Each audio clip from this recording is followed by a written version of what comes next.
Finding the Truth series, where I present a step-by-step guide on how to find the truth of our existence. This is part 11, and in this part we're going to be assessing Hinduism to see if it holds the truth to our existence.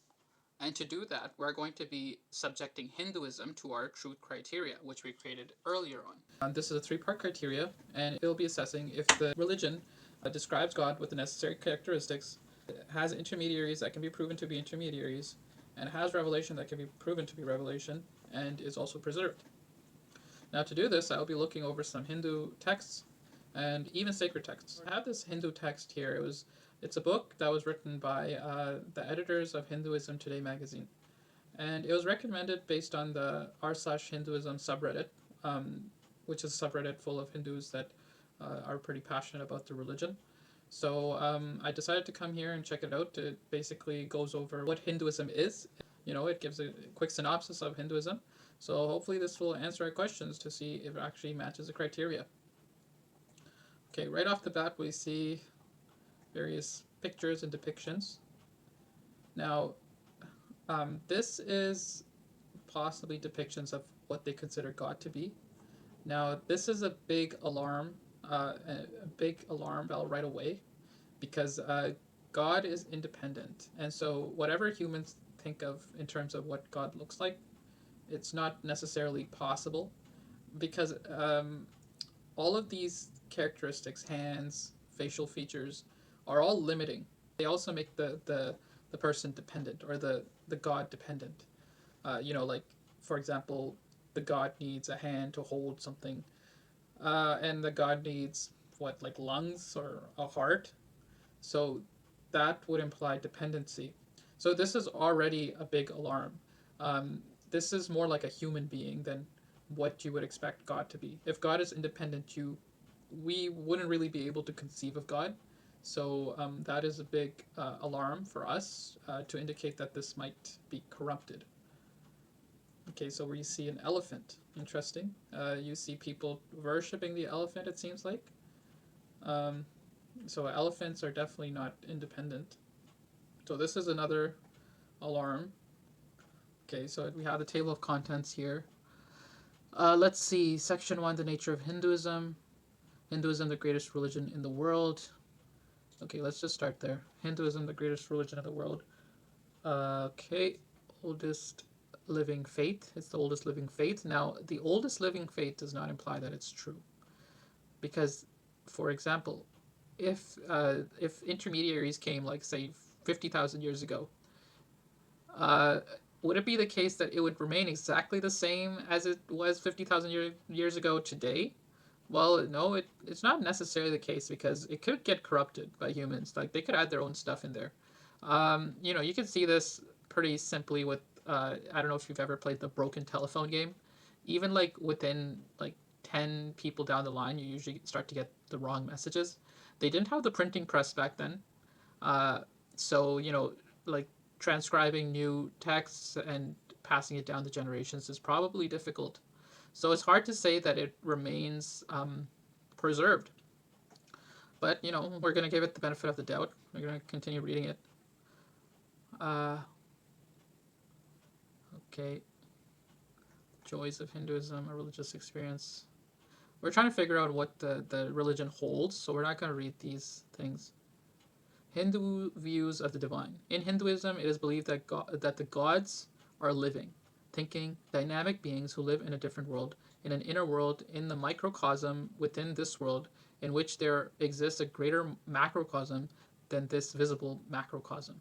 For the Hindu, surrender to the divine will that created and pervades and guides the universe is essential. The Hindu believes that these beings guide our experiences on earth, actually consciously guide the evolutionary process. Therefore, he worships these beings as greater beings than himself, and he maintains a subjective attitude towards them.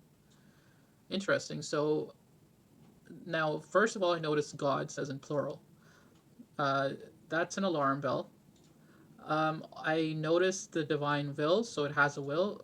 God has a will, that's good.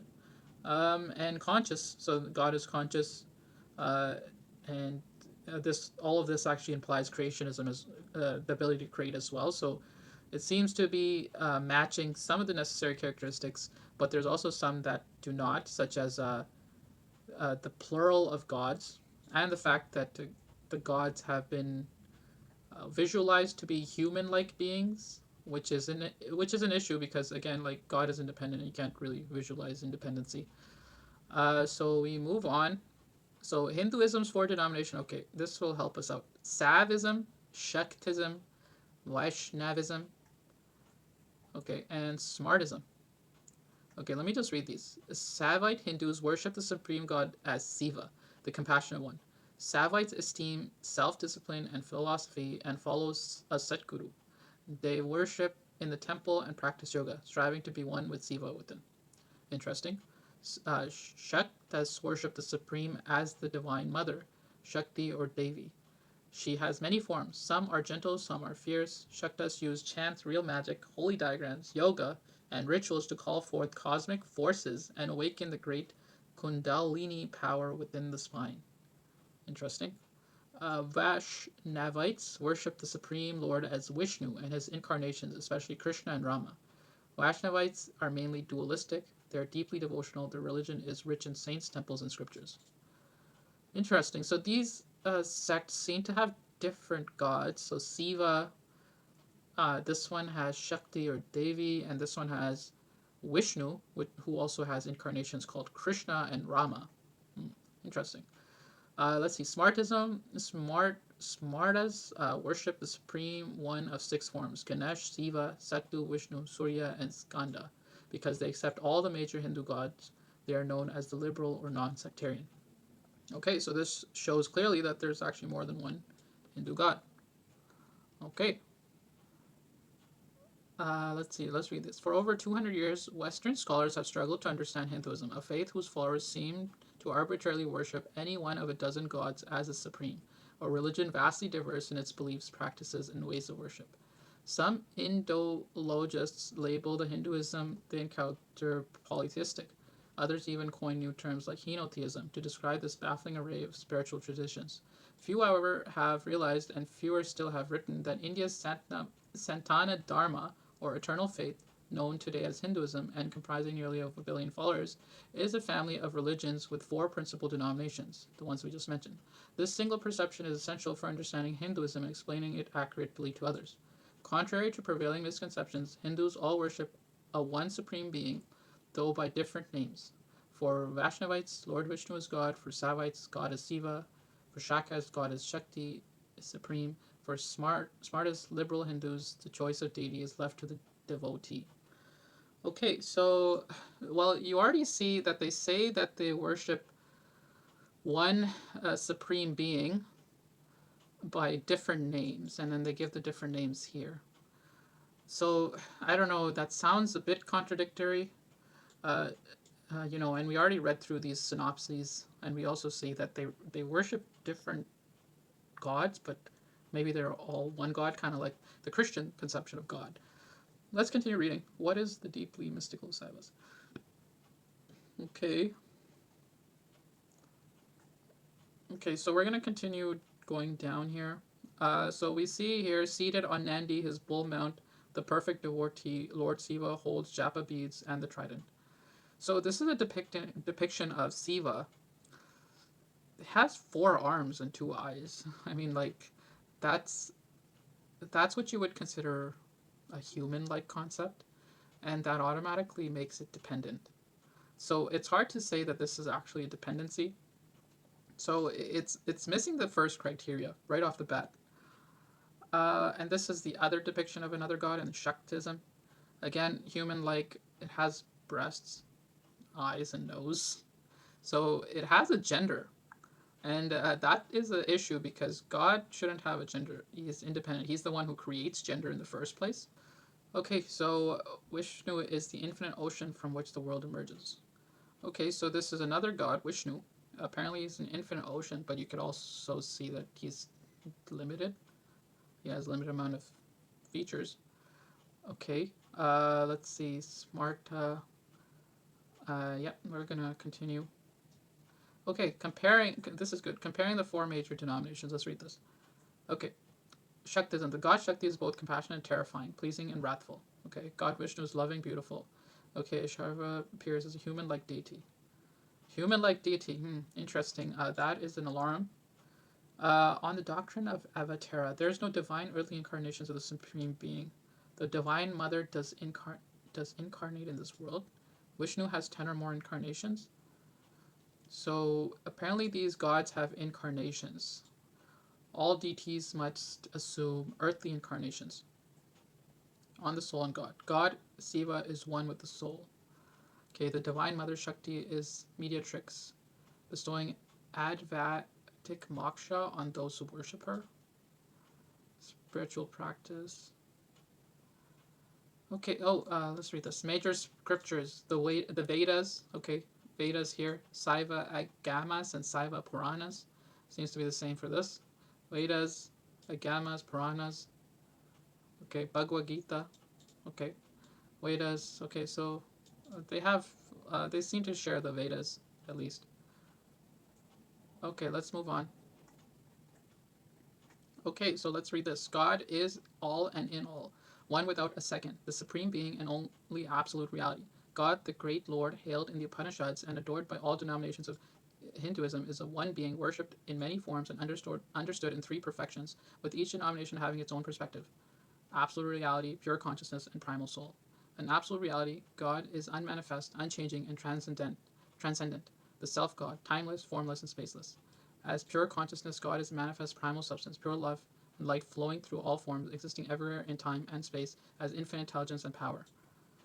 Okay, so this is something that fits criteria 1. However, I'm starting to see that Hinduism is probably one of those religions that has God, uh, like like an all powerful, all knowing God that is infinite and independent. But then there's also minor gods underneath, or or like incarnations of God that are limited in some form. So it seems to have that conception of God that we talked about in criteria 1, but it also seems to have various other conceptions of God that don't meet criteria 1.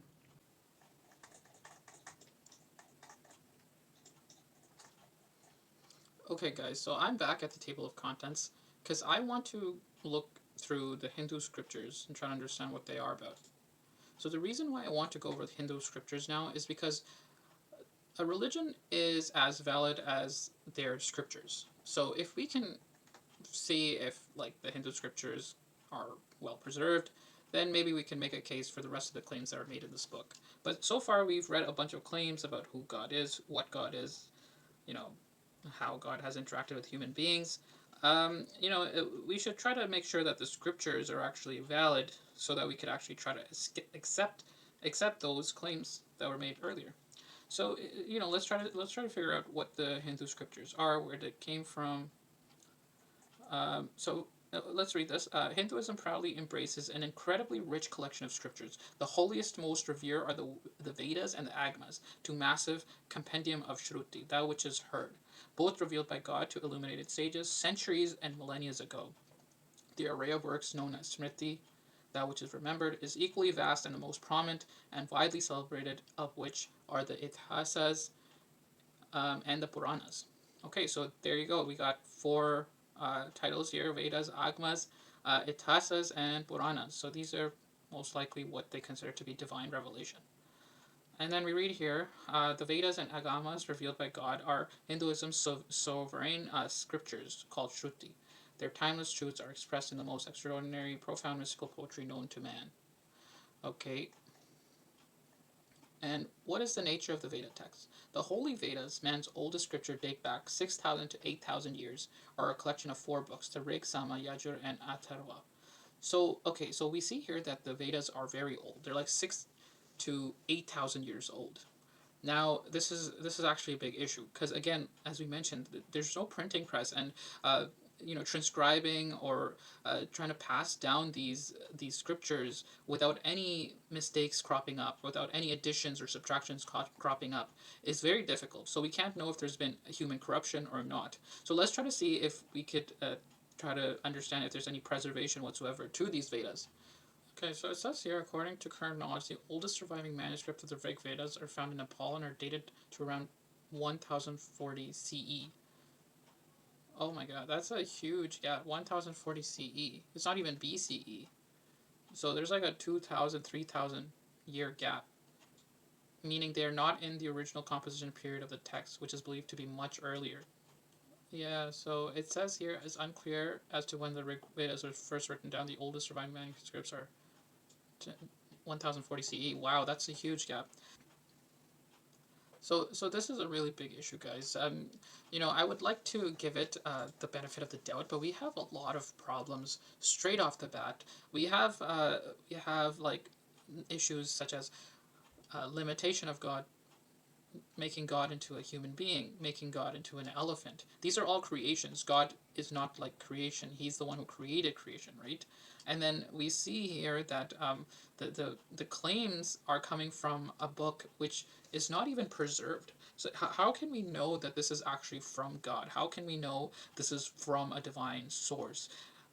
Like, what if a human being made all of this up? It's impossible to know. As such, Hinduism is disqualified, and again, for the three main reasons. There's multiple gods, and they're depicted as limited, dependent, and this does not fit our definition of God being independent and unlimited. Also, the oldest manuscript we have in Hindu scriptures are written thousands of years from the origination, and we can never know if it's from God or not.